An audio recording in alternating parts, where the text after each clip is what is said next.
we've just come out of the Chalayan Menswear show. Slightly different switch up this season. Usually Chalayan shows in his store in Mayfair. We were just outside the store in Mayfair, but this time they'd commandeered the almost driveway street opposite the store. So all outside, all press buyers, etc. are standing, which is quite interesting. Often you get a few ruffled feathers, but everyone seemed, the weather was with us today, so everyone really calm and happy and excited.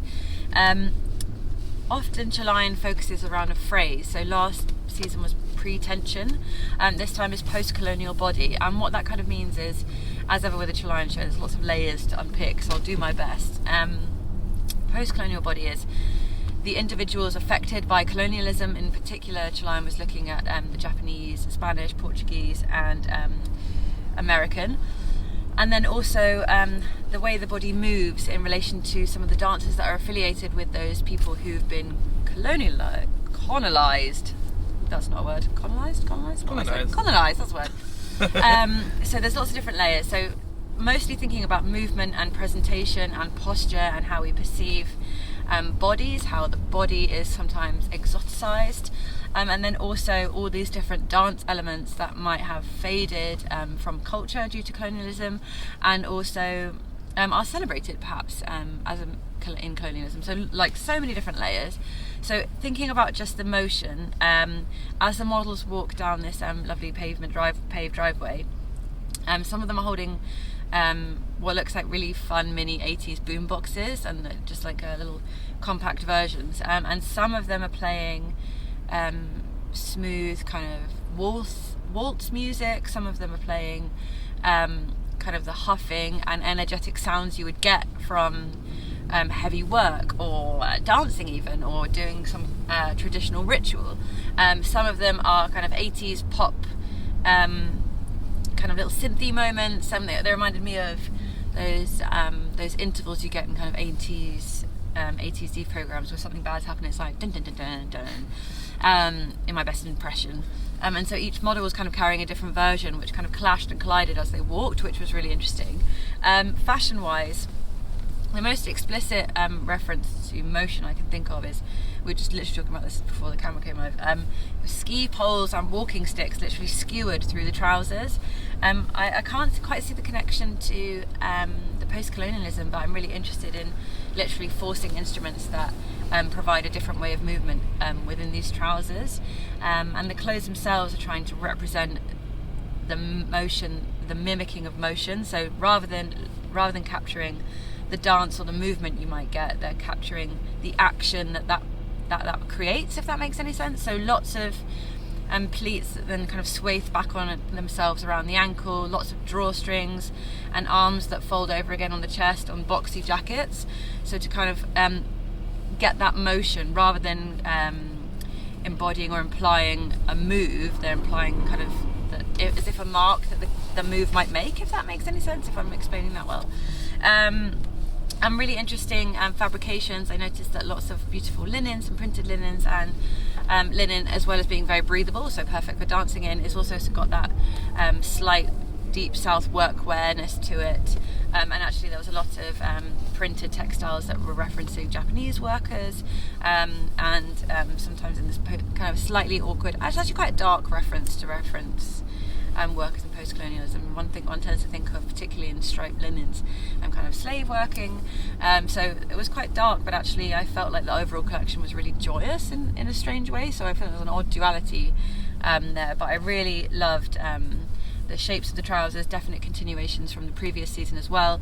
And as I said, the previous season was called Pretense, and in that they had cutouts on the legs to kind of show the hunter boots, as in to say, look how fancy I am, I've got these wonderful expensive shoes. In this one the cutouts were repeated, but through that you could kind of see stitching and like really obvious crosses. So I'm not sure what the cross reference was, but I quite like the utility-ness of it. What did you think, Cal? I thought it was a really beautiful collection, to say that first, and I think it really shows when we're going around and seeing all these young designers, and for people who aren't so aware of Chalayan, he's a designer's designer, he's an intellectual designer, and these clothes may not jump off a screen or off where you're seeing them. However, actually if you get a chance to spend time with them, there's so much to unpick. I mean, we're trying to do it in a 10-minute review, and God help us, you know. I actually was thinking, and not in a direct parody way, but it reminded me a bit of Kim Jones at Dior, and I feel that actually that customer might seem separate, but actually I can imagine them picking and choosing. There was lots of those notes that Kim's been picking up on in modern menswear. He's also picked up on and kind of spotted from afar and pulled that into his vernacular, which I thought was really, really interesting. But no, I think it was a great collection. I was stunned by it because, you know, half of me really wants to go in on the intellectuality of this collection, and the other half of me is just so impressed by the simplicity of just walking through a very beautiful, it was a driveway, but it also was a Gagosian driveway. Really beautiful. It wasn't just like it was a Gagosian driveway, and just this beautiful calm energy that Chalayan brings, especially around his 25th anniversary of the brand, of just kind of, you know, telling everyone to focus on what's important and focus on the person inside the clothes. And I think it's interesting that you mentioned picking up on those like modern menswear elements that Kim at Dior is also picking up on, because I less kind of silhouette and aesthetic, but there's definitely that kind of fresh modernism that feels really interesting. And a romantic take on that as absolutely, well. And I really like that with the with the connection with slightly older Chalayan referencing. So as we were walking in, there were 2 Bunraku agents to kind of stand in the station, which everyone was taking pictures of, and those were I believe it was Spring Summer 10 or Spring Summer 11, a really old Chalayan show where he had agents kind of carrying the models' dresses, and it was something he brought back for the anniversary show as well. So I really liked, they weren't present in the show, but I really liked their presence. Their presence is kind of a nod to all these wonderful old elements of Chalayan, and the show that they were originally in was inspired by Japan and Western's influence on Japan, so it's really nice to bring them back at a menswear collection that's referencing our Western influence on Japan again. I've just had a thought, you know those sticks? Yes. In that show where the agents were there, they were controlling the sticks. Is it about taking back your own control and taking back control of your movement and your autonomy? If it is, I love it. I really hope so, because I think that's really lovely. And also, I do think there's a confidence in these clothes as well.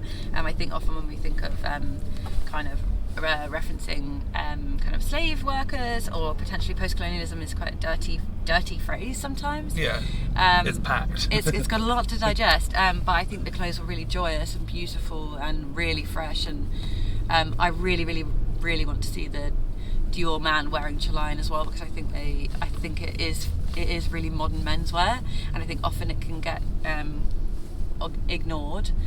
And I really hope that's not the case with this collection, because it's really beautiful. For sure.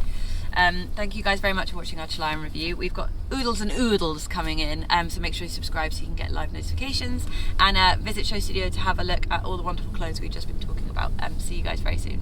Bye.